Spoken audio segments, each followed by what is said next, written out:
The wind along a Dutch roadside could slice through greatcoats, yet the Humber Light Reconnaissance Car still crept forward against it like a terrier pressing into a storm. Its front wheels jittered over broken cobbles, its crew straining to read the ground ahead, as if the earth itself might change shape without warning. What kept it alive was a simple steel monocoque shell that refused to twist under punishment. It wasn't the prettiest instrument of war, but it was stubborn in all the right places. Even the engine sounded as though it disapproved of giving up early.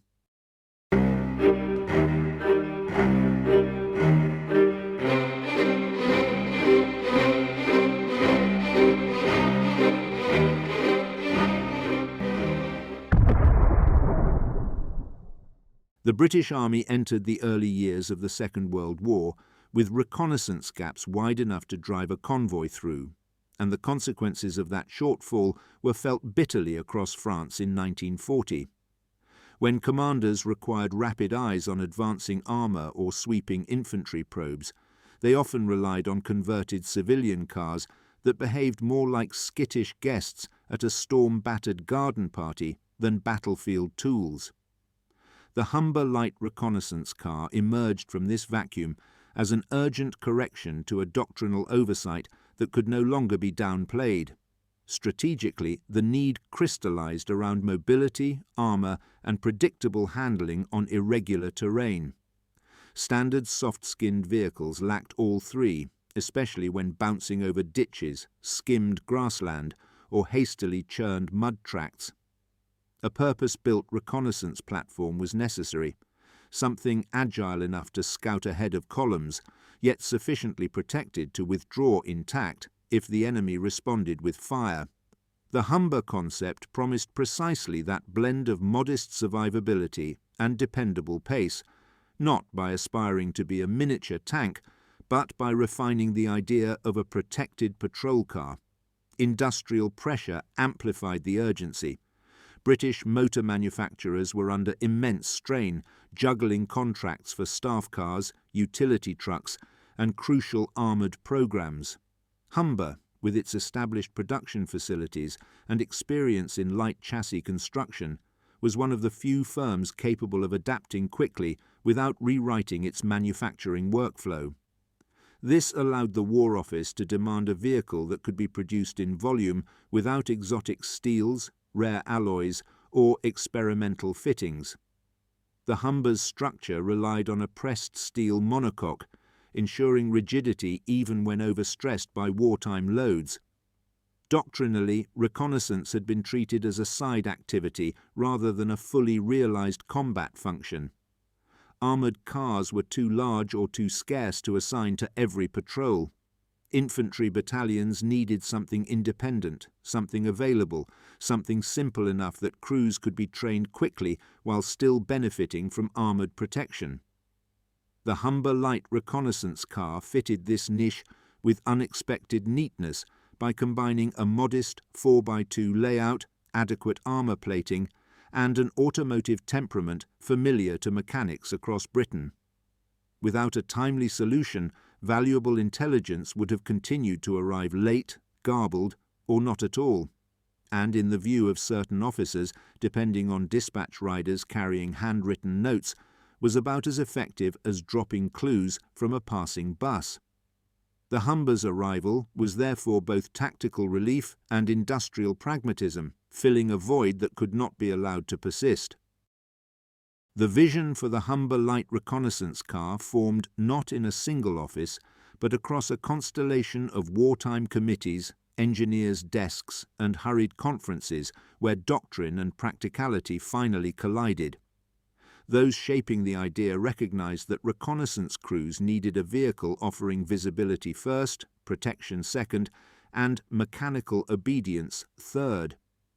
This sequence of priorities marked a subtle but important break from existing armoured car thinking, where firepower normally hogged the design spotlight. With the Humber LRC, clarity of sight became the guiding principle.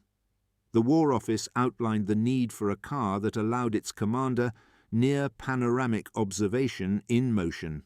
That meant a raised superstructure, sloped upper armour, and large viewing ports that wouldn't compromise ballistic integrity. To accommodate this, Humber engineers devised a distinctive high front silhouette, shaped by a combination of angled frontal plating and an elevated turret ring for the Bren or Boys mount. The visual advantage it afforded scouts was considerable, particularly when approaching hedgerow gaps, rubble lines, or urban corners where ambushes favoured low silhouettes. Competing ideas surfaced early. Some planners advocated for a fully four-wheel drive layout to create a miniature variant of existing heavy armoured cars. Others insisted the LRC could simply be a reinforced staff car with metal plating and a gun bracket. Both extremes proved untenable. One was too mechanically complex for mass deployment, the other fatally flimsy in contested territory. The compromise was a strengthened Humber chassis, with rear-wheel drive retained to accelerate production and ease maintenance in the field. It wasn't glamorous, but it worked in the way all wartime engineering had to, reliably enough for the price of effort. 3 technical decisions defined the concept. First, the monocoque hull would be pressed rather than welded wherever practical, providing rigidity without lengthy fabrication periods. Second, the engine, a Humber Super Snipe inline-six, was chosen for its smooth torque delivery at low speeds, a crucial trait for creeping reconnaissance missions.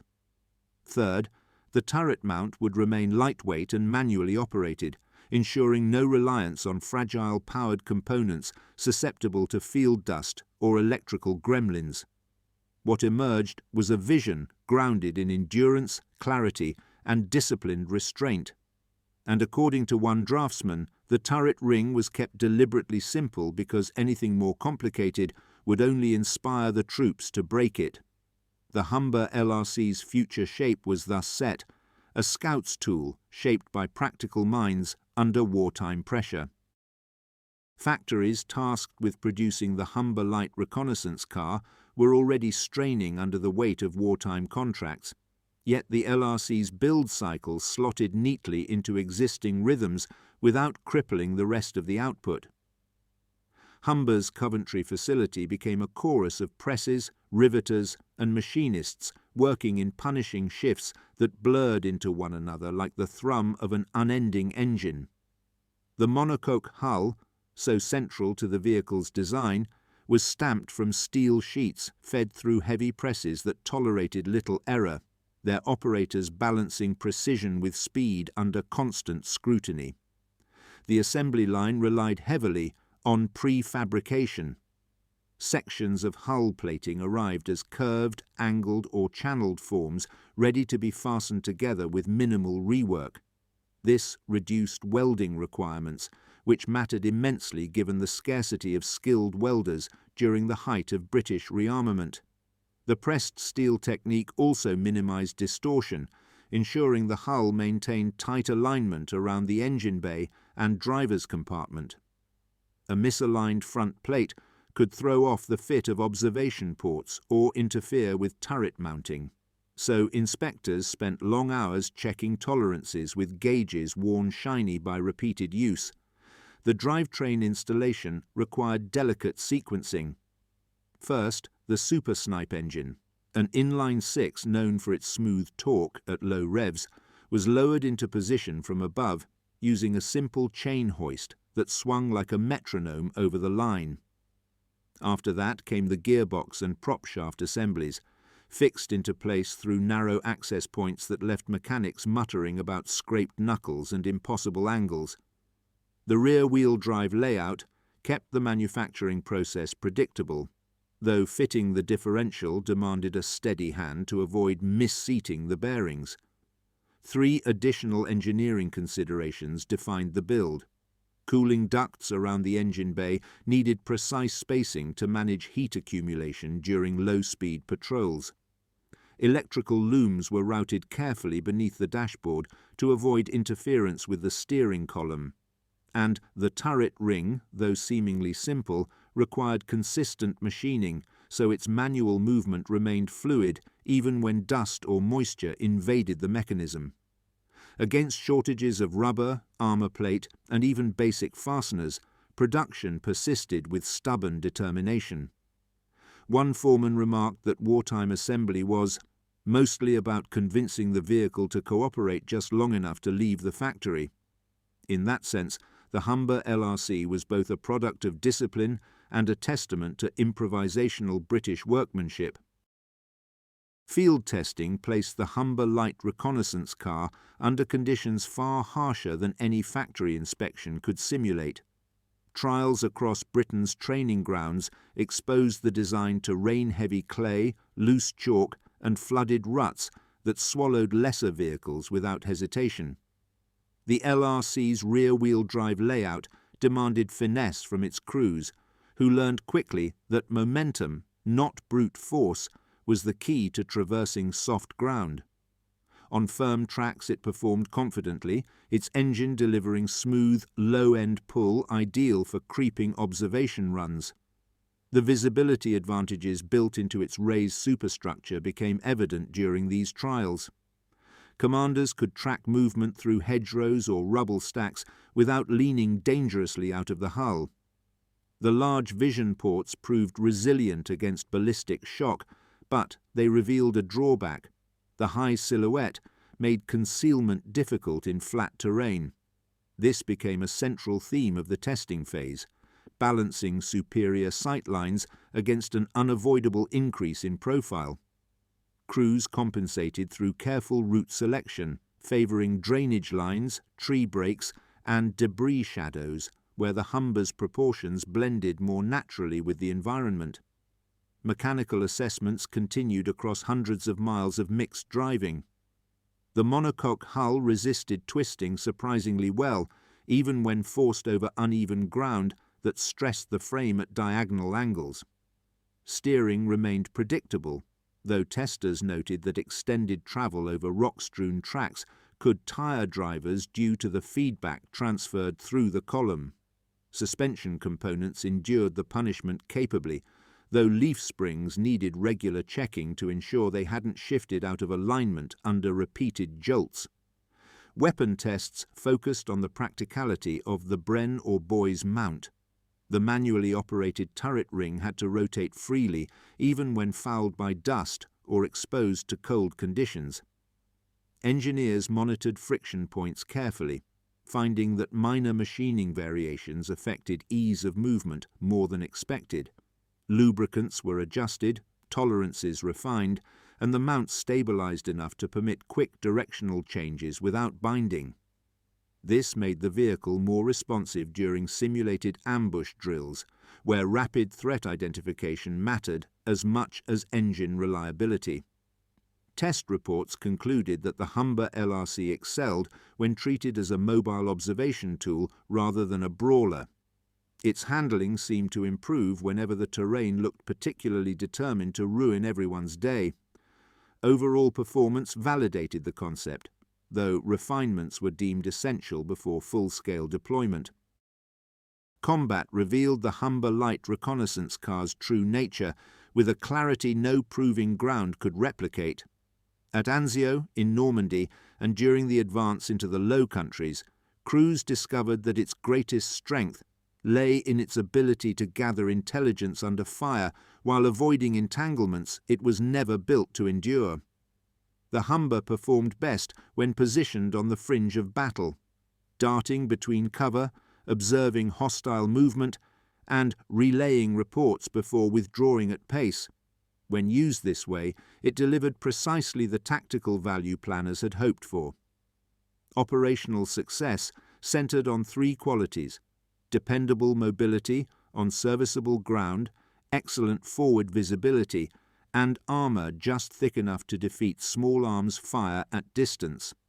These traits enabled British and Commonwealth units to probe into villages, track enemy withdrawals, or verify bridge conditions without committing heavier vehicles unnecessarily. It was particularly valuable in urban margins, where rubble created narrow, twisting passages. The Humber's compact footprint and responsive steering allowed it to negotiate these spaces more comfortably than larger armoured cars, yet limitations surfaced with equal clarity. The rear-wheel drive configuration struggled in saturated soil or steep gradients, forcing crews to treat terrain selection as a tactical discipline rather than an afterthought. Armour thickness, while suitable for its intended role, offered little defence against anti-tank rifles, shaped charges, or even determined machine gun positions at close range. This meant the Humber could not linger. Once spotted by heavier enemy assets, its survival depended entirely on acceleration, luck, and the crew's willingness to retreat without hesitation. Combat damage assessments highlighted several recurring vulnerabilities. Wheel arches were prone to deformation under explosive shockwaves, sometimes interfering with tyre clearance. The turret mount could jam if hit by debris or extreme lateral impacts. The engine, though robust, risked overheating during extended low-speed manoeuvres in hot climates, necessitating pauses to stabilize temperatures before proceeding. These issues were manageable, but required disciplined crew awareness and regular field maintenance. Still, where doctrine matched reality, the Humber delivered meaningful breakthroughs in reconnaissance efficiency. Its battlefield presence sharpened commanders' awareness, tightened operational planning, and reduced the guesswork that plagued early war scouting. At its best, it behaved like a polite reminder to the battlefield that someone was always watching, even if the mud wished otherwise.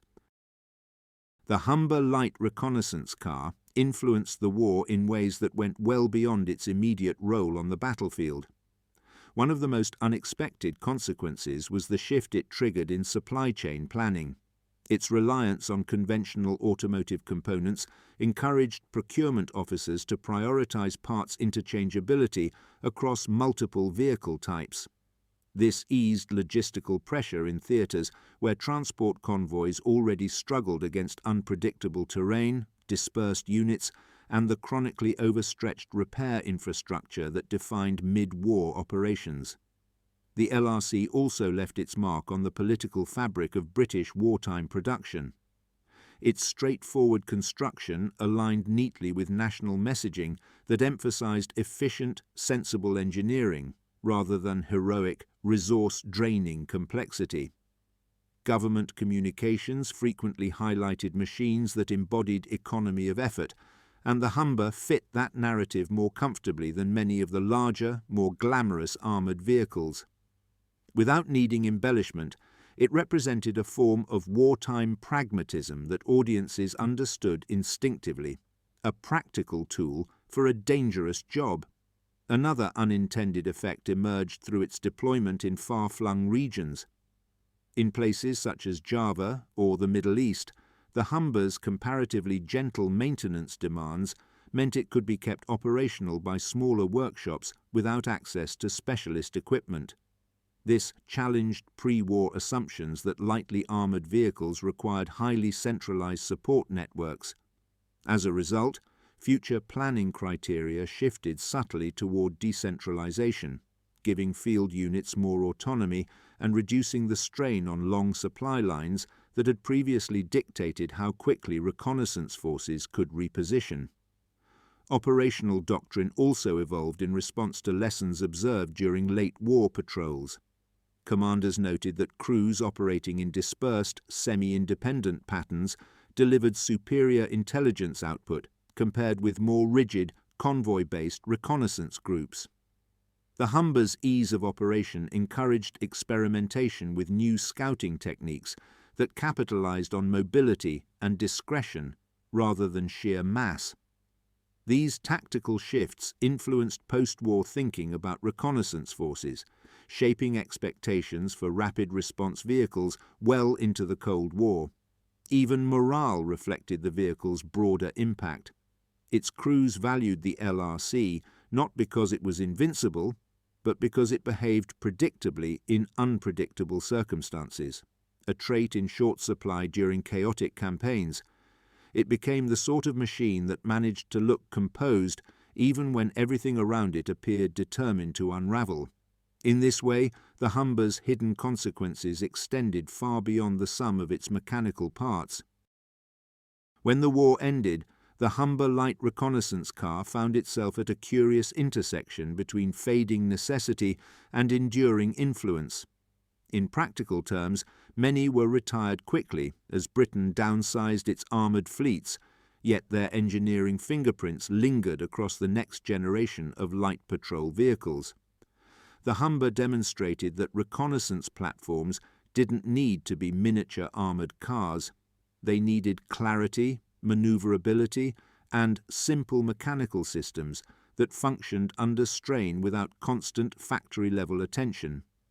Its monocoque hull construction, once a wartime convenience, became a reference point for post-war designers, examining how rigidity and weight distribution affected crew comfort and observational performance. The raised superstructure, a feature sometimes criticized for inviting attention, proved valuable for nations exploring vehicles suited to colonial policing or border patrol, where command of the visual field mattered more than heavy protection. Several countries adopted similar profiles in the late 1940s and early 1950s, developing locally built reconnaissance cars influenced by British design pragmatism. The Humber also contributed to a shift in maintenance philosophy. Field workshops that had kept LRCs running across varied climates fed back substantial data on how easily serviced light vehicles could reduce operational bottlenecks. This formed part of the foundation for British post-war doctrine that emphasized modularity, interchangeable components, and mechanical systems with minimal adjustment requirements. The simplicity of the Super Snipe engine, for example, became a teaching tool in several training units, illustrating the advantages of engines that tolerated imperfect tuning, yet remained dependable under load. Legacy also appeared in less obvious places. The Humber's reconnaissance methods, scattered observations, rapid movement, and purposeful avoidance of direct confrontation, influenced Cold War thinking about how to monitor large frontiers without deploying overwhelming armoured force, concepts that later evolved into fast response scout cars, border monitors, and lightweight command vehicles, all drew on the wartime evidence gathered from LRC operations. Even its weaknesses left a mark, prompting engineers to re-examine traction, silhouette management, and thermal stability for future light-armoured designs. Restoration groups today treat surviving Humber LRCs as examples of wartime ingenuity applied under pressure. They stand not as relics, but as demonstrations of what a compact, well-balanced reconnaissance tool could achieve when used with discipline and understanding. In truth, the vehicle's legacy lies less in its appearance and more in the quiet engineering lessons it stubbornly refused to hide. The Humber Light Reconnaissance Car returns, in thought, to the same uneasy wind that greeted it in the opening moments of its wartime career. That environment, part resistance, part indifference, framed the essence of the machine's purpose: to operate not in triumph, but in tension, where clarity mattered more than spectacle and survival depended on understanding the ground beneath its wheels. In this sense, the LRC represented a quiet form of engineering realism, built to interpret landscapes that shifted without warning and reacted without sentiment. Technically, its most enduring contribution was the recognition that reconnaissance vehicles required a unique balance of attributes separate from both armoured cars and infantry transports. The Humber demonstrated the value of generous sightlines, moderate armour, and mechanical accessibility, showing that an overemphasis on any single factor created more problems than it solved. Later designers evaluated light-armoured projects through this more nuanced lens, considering how visibility, traction, and cooling behaviour influenced tactical outcomes just as profoundly as armour thickness or engine output. Its use also highlighted an important operational truth: information was a weapon, and vehicles designed to secure it shaped the tempo of entire campaigns. When a Humber identified an unexpected gap, sighted a concealed obstacle, or confirmed that a bridge could bear the weight of heavier equipment, it effectively rewrote the movement plan of the units behind it. This subtle influence often went uncelebrated, yet it proved decisive again and again in theatres where the margin for error narrowed with every advancing mile. There is also a broader historical value in studying machines like the LRC. They reveal how wartime innovation frequently emerged not from ideal conditions, but from compromise between material shortages, time constraints, and the realities of rapidly shifting doctrine. Each design decision, from the raised superstructure to the pressed monocoque hull, was a negotiation between ambition and practicality, shaped by the need to deliver a functional tool as swiftly as industry allowed. This interplay between what was desired and what was achievable defines much of Britain's wartime engineering legacy. Viewed through this lens, the Humber Light Reconnaissance Car becomes more than a patrol vehicle. It becomes a demonstration of wartime adaptability applied through disciplined engineering. Its contribution lay in proving that a modest machine could still guide armies, provided it understood the landscape better than the chaos trying to overwhelm it. The LRC's story ends not with grandeur, but with clarity, a value as relevant now as it was then.